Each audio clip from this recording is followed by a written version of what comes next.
Spoiler alert, if you obviously want to watch the content of this video before, or play the content of this video before, watching this video, then be sure to do and come back at this video later. It will be here all the time.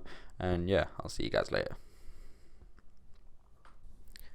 Hey guys, how you all doing? My name is Liam and welcome to MCM Reviews. Sorry if you can hear somebody's door knocking in the background. I think they left their window open or something, and now their door is seeming like they've got a poltergeist in their room. But oh well, let's continue straight with the video. So yesterday, if you're a big Doctor Who fan, then you know that out came Heaven Sent, and this is the second part of a 3-part story that's going to finish off series 9. And I thought it was amazing. I really enjoyed this episode. I think it was classed as the smallest cast in Doctor Who history. I think it only starred 3 people. It was only originally, I think the plan to build up to it apparently was only going to star 2 people. And one of them didn't even star in it at all. Because when I was reading it online, it said that it was going to star the guy who played Colony Sarth, if you remember him from Magician's Apprentice, and which is familiar. It said that it was going to star him, and obviously it didn't. But we got a 3-person cast in this whole episode. Obviously the Doctor, we had Clara at, we saw the back of her like loads of points throughout the story. Within the Doctor's mind, and at the end you finally see her, and she tells the Doctor to win and all that. And it was an amazing. And then obviously we have the veil itself. The creature that was going around following the Doctor, trying to scare him. And Jesus, my mate's door is going crazy. And trying to scare him and obviously make him confess, basically. Which we will get to at the end of this episode. So, yeah, this was an amazing episode in my opinion. It was very unique, very different, and literally it was a good episode, because I like to, when I watch Doctor Who episodes, I like to try and figure out the plot kind of before it's happened. Kind of think like what the Doctor would do and what's actually happening. And I did not get any of it until the very end. And then even at the very end, I was still shocked at the outcome. And so I'm now even twice as excited until next Saturday for Hell's Bent, the last, I think it's going to be the last episode of the series. I don't know if they'll include obviously the Christmas special in as part of this series. I'm guessing they're going to, but to be honest, I'm pretty sure that they usually put those at the start of the next series.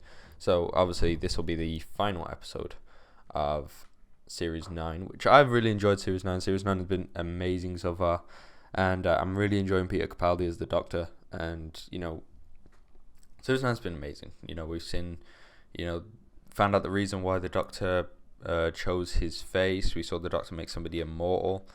I won't say again, because it was actually Rose Tyler the first time that made somebody immortal. And so we got to see this new character called Ashilda, but she refers to herself as Me. And that's where we left off with kind of Raven. We left off with the character Me, and obviously we saw the death of Clara, which was obviously a very important character in Doctor Who. And it's quite a shocking death. I thought she'd honestly, survive until the end of series 9, like the final episode. So it's quite a shock to see that, she was going to die. To be honest, I was kind of expecting it though when she took the tattoo from Rigsy. It was kind of expected, you knew something was going to happen, but just because, the build up to it, she really wanted to put the tattoo on herself to make sure Rigsy doesn't get hurt. And, from there, it was kind of expected. I was like, oh crap, is she going to die now? And she ended up dying. It was a very sad scene, and it was a really good episode. But yeah, we're here to mainly talk about the episode that was on last night, Heaven Sent, the second part, which lasted for an hour, which I didn't even realise until the end of the episode. So obviously the Doctor went through a teleport. You know, well, I'm just gonna keep calling her Shielder because it just sounds stupid saying me. But yeah, a Shielder put a teleport bracelet on the Doctor, basically tricked him into, trying to fix something to get the woman out. That was set up in Face the Raven, and obviously he got a teleporter stuck on his arm, and he couldn't really do anything after Clara's death because he knew he'd have to be teleported. He wouldn't have a choice. But he told Shielder that Clara told the Doctor not to have revenge, to save basically a Shielder and pretty much everyone. But obviously when as you saw at the start of the episode, for Heaven Sent, he basically said that he was coming to find them and he'll never ever stop. So this basically implies that he didn't really listen to Clara. Well, he did say that he didn't listen to Clara. You don't always listen. And he is very, very angry, and this might be a new kind of side that we see to the Doctor. It's very interesting, especially at the end. So yeah, this was, to me, was a amazing episode. So yeah, he got there, and he obviously saw dust on the floor. He didn't see the message in the first room straight away. It said bird, but we'll get to that later in the episode. And yeah, he got there and he sent out a message, basically spoke to just anyone that he thought could hear him, saying that he's going to find them and he won't ever stop. So this is obviously an angry side that we're seeing to the Doctor, and I kind of like this. I think this is very, very interesting. And yeah, so he makes his way through a door. Obviously a door just opens for him, and he notices all these screens that are just everywhere, and he doesn't know what they're for at first. He doesn't know what the gears are for at first. He just thinks he's in a castle somewhere, and he just doesn't know where he is at the moment.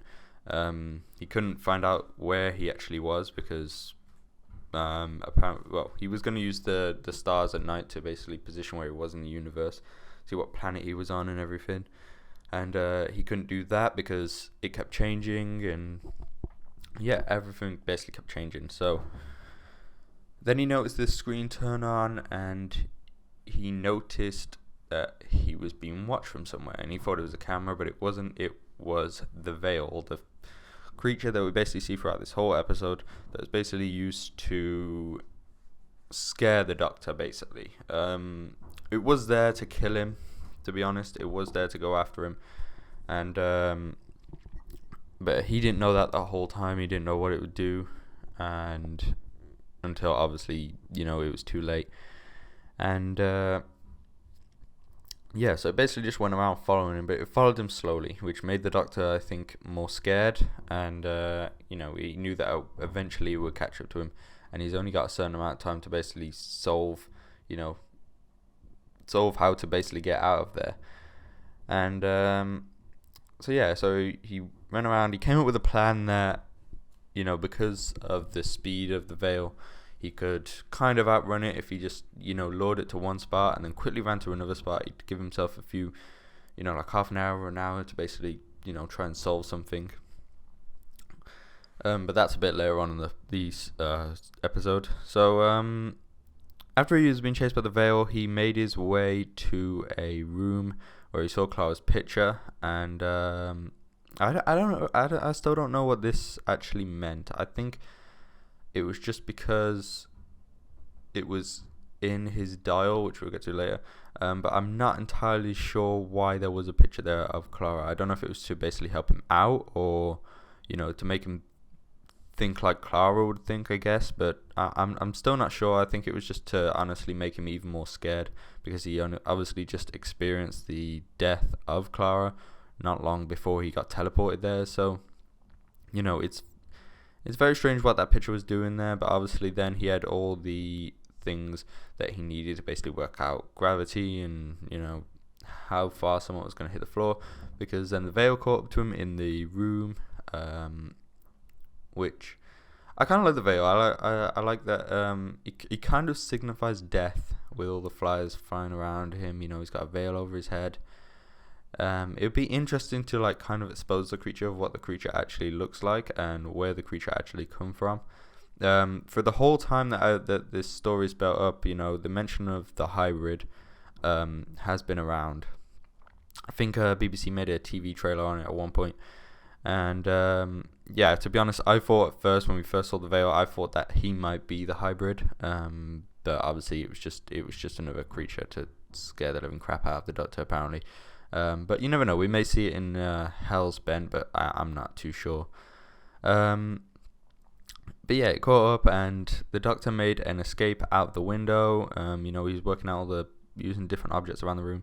He was working out how the gravity, threw a chair out the window and found out how far it fell, because he knew that the whole castle was surrounded by water. And yeah, so he made his escape, and he got wet, and he came back into the castle down at the very bottom. He knew he had to come back in. He just wanted to get away from the veil, and he went back inside. And when he went back inside, he saw some clothes on the side. He thought at first it was just nothing, and then he realized that they were actually his clothes. They were his dry clothes, and this kind of gave it the first sign that he was either expected or he was already here before. At first, I thought that when I first saw this, I thought that he might have been expected. Maybe everything was, somebody knew that he was planning this all out already. Now, to be honest, I thought this might have been Missy, because Missy kind of knows the Doctor quite well. I think she might have already set up everything just to help the Doctor out a bit, maybe. But to be honest, this episode then had nothing to do with Missy. Well, nothing so far to do with Missy. So obviously I was wrong there, but yeah. So after the Doctor finds his clothes, he gets undressed to make sure he gets in dry clothes. He sets his clothes up exactly how he saw them, which kind of gives me the clue that he knows now what's kind of happening. Not entirely, but kind of. Because later on he does think that there were other prisoners, but he's kind of guessing it, but just in case. He's probably thinking the same thing I'm kind of thinking, that maybe he was expected here, or he was actually here before. So, moving on, and he finds this room with dirt in the floor. I can't remember what actually happened within this room. I don't think anything actually happened. There was just dirt. I can't actually remember that bit too well. But yeah, that was the part just before he found a kind of garden area. It was kind of misty, creepy garden, though. It wasn't like flowers and thingy everywhere. And he basically went in there and he saw just a pile of dirt. It looked like somebody had been digging, and he saw a spade, and he knew that he had to dig because he saw a spade earlier at the start of the episode. I forgot to mention that. He picked up a spade on the side and it had loads of dirt over it. And yeah, so he knew he had to start digging. So he started digging and digging and digging, and he looked up. He saw the starry night, and he kind of found it impossible that where he was. Now, I don't know if this is because he already noticed a change. I'm pretty sure he didn't see the stars before that, so I'm not entirely sure. It's either that or the positions of the stars were totally unknown to him. He couldn't recognize them out, and that's what he found impossible. It's either that or he knew where he was, but I'm pretty sure he didn't, because later on in the episode he talks about how the stars change, and obviously then he knows that he's not actually in a place that's real, kind of. So carry on to where he starts digging and digging, and he finally reaches something. He clears it out, and on it is written, "I am in 12." Now, he already knew about the rooms, I'm guessing, about the room numbers, because, well, it kind of makes sense anyway. I am in 12. The first thing you probably think of is room numbers. But yeah, and he saw that, and straight away out comes the veil from underneath the dirt. I don't know if this was a separate veil. It kind of seemed weird how the veil would actually get there. I don't actually know where the veil went the last time, because obviously after he tried to get into the garden where the Doctor was, the Doctor closed the door, and the veil just walked off, and it kind of begs the question whether there was another veil there, or it was the same veil, but I don't think it was the same veil. I think it might have been another veil there. We'll obviously know later on, but yeah. So, as the veil attacks him, he kind of freezes, and you see into the Doctor's mind. Isn't this again? I don't know if this is the second time that we went into kind of the Doctor's mind. Basically, when he went into his mind, when he done deep thoughts about something, he'd go into the TARDIS and he'd just be talking to Clara. And Clara was by the board, and she was just writing things down, and she was writing different questions that he needs to think to himself. I think one of them was, how are you going to win? The other one was, I think, what and why is the veil following me? And I can't remember what the other one was. But yeah, he basically goes to inform himself, and then eventually he found out that he had to tell the truth, and because that's what made the veil stop the first time before he got into Clara's room. The veil was chasing him, and he got close to him because he was kind of trapped, but the veil stopped because he told the truth, because he was scared of dying. And he got to that point. He found out he had to tell the truth. I don't know if it was at this part that he found out that it was actually confessions that he had to make, not the truth. But yeah, he eventually he found out that it was actually confessions that he had to make. To be honest, I thought that he may have to confess his name rather than just confessing what the hybrid is, and who it is, and different things about just a hybrid. Sorry, I got interrupted right there. So yeah, it was where was I? I think I was talking about the confessions of the hybrid. So yeah, it was pretty interesting to see that he only made those confessions about the hybrid. We're getting more of a story now into the hybrid. And we know that it's quite an interesting story, because it's basically the reason why apparently the Doctor left Gallifrey, rather than just he didn't go because he was just bored and stuff like that. He was told that he was running from the hybrid, and I was wondering what it was. It was mainly trying to talk about half Dalek and half Time Lord, and this is quite interesting, because why have we not seen this character before? So yeah, it was pretty interesting on the confessions that he's making. So yeah, so once he obviously made the confession, the veil backed off, and he ran off, and he then went up to, where did he go from there? Actually, I can't actually remember. He was going around and looking at all the rooms. This is where he basically made the plan to lure the veil to one side of the castle, and then give him enough time to, look around the other side of the castle, to look around for room 12 and try and figure out where basically, room 12 is. And, he's going around the room, and he realizes all the rooms are just in a random order. They don't go from in numbered order. They don't go 1, 2, 3, 4, 5. He saw that there was a room 7 at one point, and then I think there was a room 74 right next to it. So he realized the rooms are all in random, so he had to keep going around and finding them. But he realized that until he makes a confession, the rooms don't change. The building around him doesn't change. So as long as he stays far away from the veil and doesn't have to make a confession, he can keep track of where all the rooms are. And eventually, hopefully he should find room 12. So yeah, he goes around, and I think he reaches a room, and no, he goes upstairs to the roof. Oh no, he goes back to the original room, and he sees the dust on the floor from, I'm guessing this is the dust from,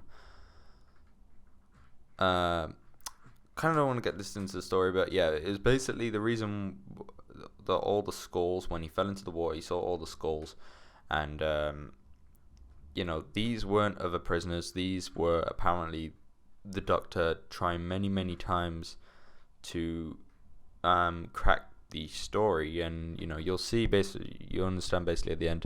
And but yeah, this is the dust of all the other Doctors that basically came along, and they've basically kind of resurrected themselves. I'll get to that a bit later. But before, the Doctor kept resurrecting himself, well, not resurrecting, basically teleporting himself back in.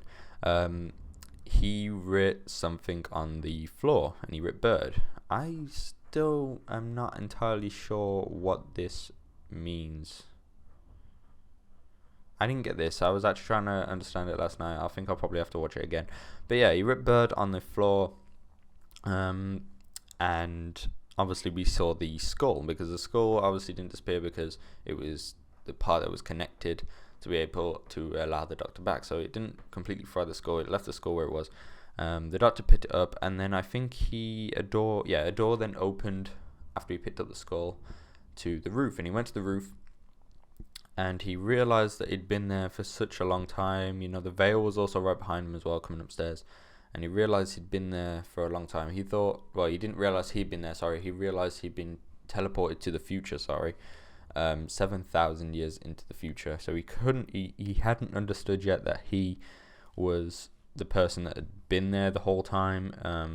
He's basically, to him, he's only just got there, and he's basically been teleported into the future. But time is still moving at the same pace in that place. So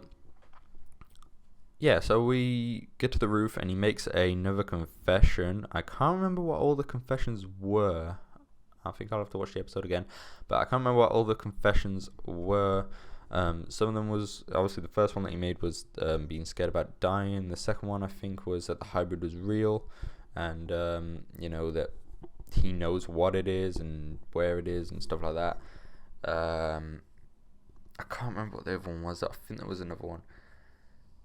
And so I think he makes that confession. It goes back, and then the castle starts to change, and the skull drops into the water, and that's where we see that how all those skulls got there in the water in the first place, which seems like because at one point he gets a bit further into the future.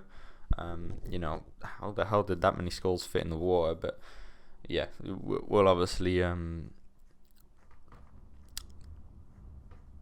ignore that for now.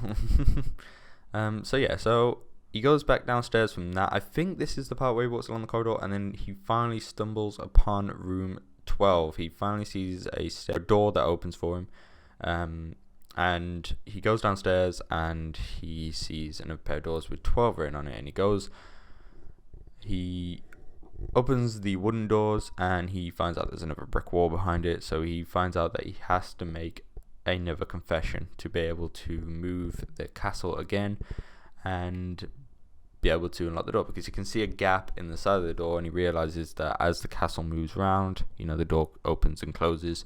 So he's at a part where he only has to make one more confession, and he can basically go into room 12.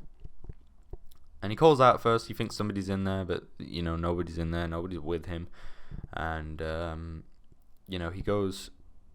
He knows he has to make one more confession. I can't remember if this was the part. I think he walked away because he didn't know if he wanted to keep making more confessions. He didn't want to be like this, and so he didn't want to have to keep making confessions. So he led the veil away again. He led him to the other side of the castle, came back, and I think that's when he made his another confession.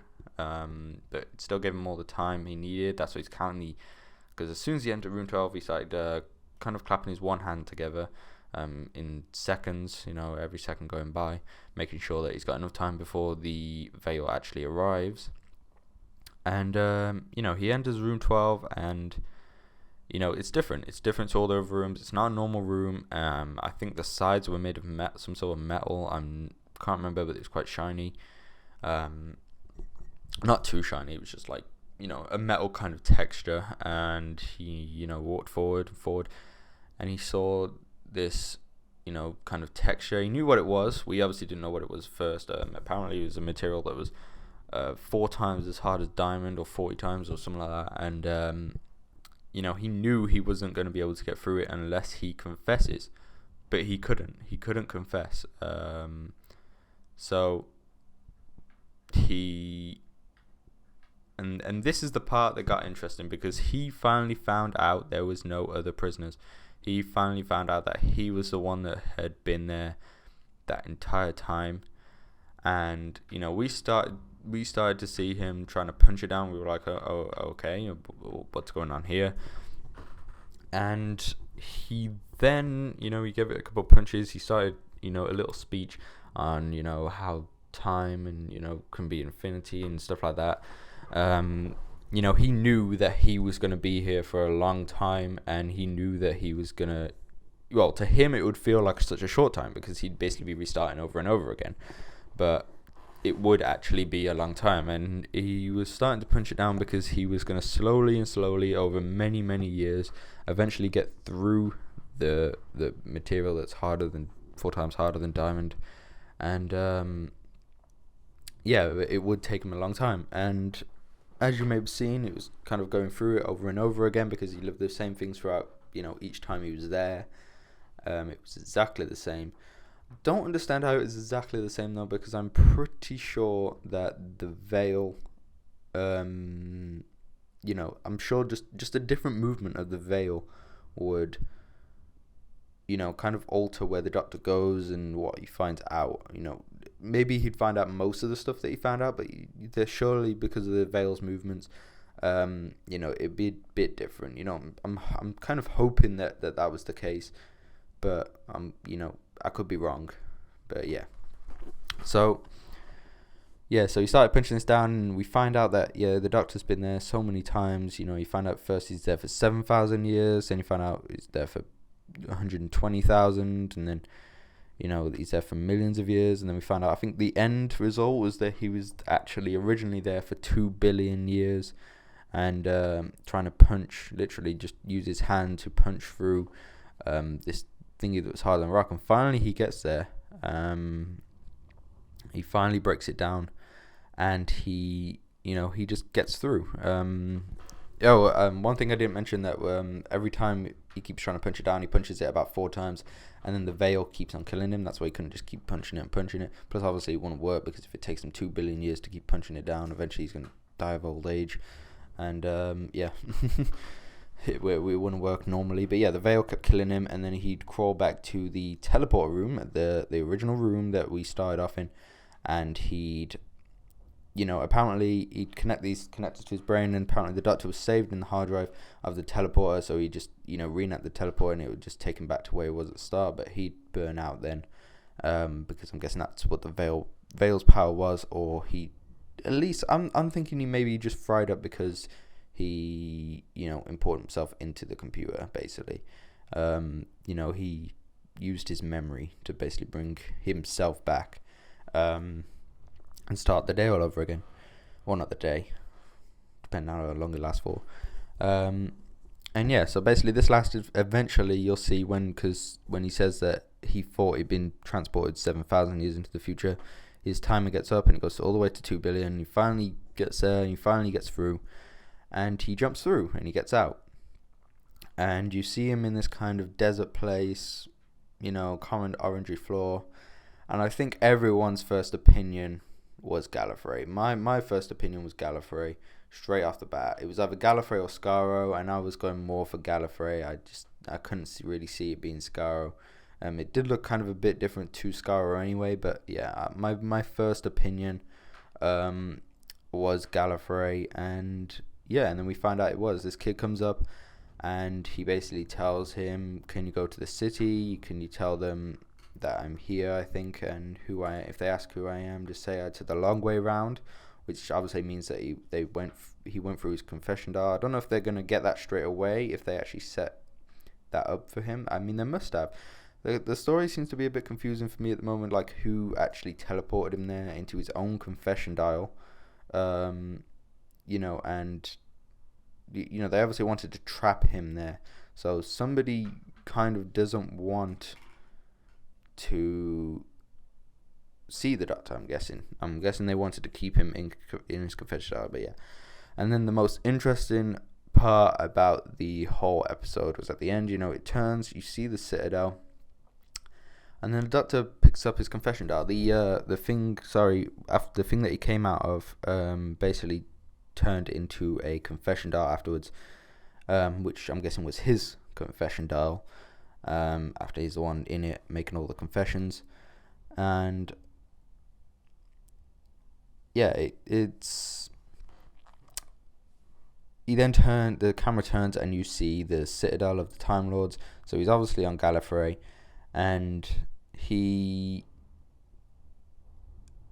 picks up his confession dial and he speaks into it, and he's like, if you can still hear me, and he's talking about the hybrid, and he says that obviously there's no such thing as a Dalek and Time Lord hybrid. The Daleks would never allow that, because obviously the Daleks want to be pure Dalek. They don't want, the only thing they want is for everything to be a Dalek, or well, a Dalek or dead anyway. So they're not as as fixed on that as the Cybermen are. But yeah, he basically says to them that there's no such thing as a Dalek and / Time Lord hybrid. That would be absurd, because the Daleks would never allow it. And he then tells them that he is the hybrid that they were talking about. He is that hybrid. I don't think it meant, because he basically went, I think it was a relentless Time Lord, I think he said, or something like that. So I'm guessing what he means by that is, this hybrid that they're talking about isn't someone that's actually, a proper hybrid. They're not a mix of, two races. There is not part Time Lord and part human or anything like that. I'm guessing he is fully Time Lord, but he's neither for the side of.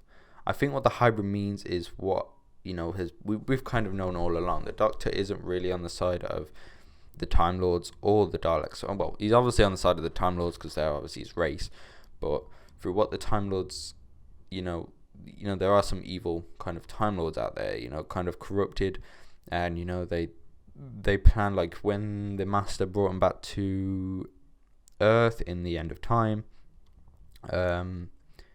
Obviously the president then was, quite evil, and he wasn't a good guy, and obviously that's what the Doctor's kind of going up against. That's what he means by, like, there are some kind of evil Time Lords, and most of them are probably quite evil now. We'll class them as evil. Obviously that might not be the term, but they'll do anything to basically win, and anything to get back into the world, but obviously they don't care if they have to take lives or anything like that. So obviously that's what the Doctor's up against, and he knows that somebody just wants him out of the way now, just so that they can actually get back into it. But yeah, we could actually see the President again from the Masters episode. I read up on it that they will star a President, not the same actor playing as the character, but it will star the President of the Time Lords. So that would be pretty interesting to see what's going to happen in Hell's Bent. I think it's going to be an amazing episode, an amazing finale. I don't know if I'm actually more excited for that though, or the Christmas special. I don't know if you guys have heard about the Christmas special, but there have been loads of, I don't know if these are just theories. I'm going to assume they're probably just theories. It might actually be confirmed, but River Song, if you don't know who River Song is, surely you do if you're a big Doctor Who fan. She's basically the Doctor's wife, and she got trapped in the library. I'll cover all this in another episode. But yeah, so obviously, yeah. So I don't know which one I'm more excited for, but I can't wait till next weekend for Hell's Bent. It's going to be an amazing season finale. And yeah, I hope you guys enjoyed this reviews video. It's actually lasted quite long. This is, I do have a gaming channel. This is the longest video I think I've ever done, but I actually really enjoyed doing this. So I will be doing more of these. But yeah, I hope you guys enjoyed this video, and yeah, I will see you guys in the next one.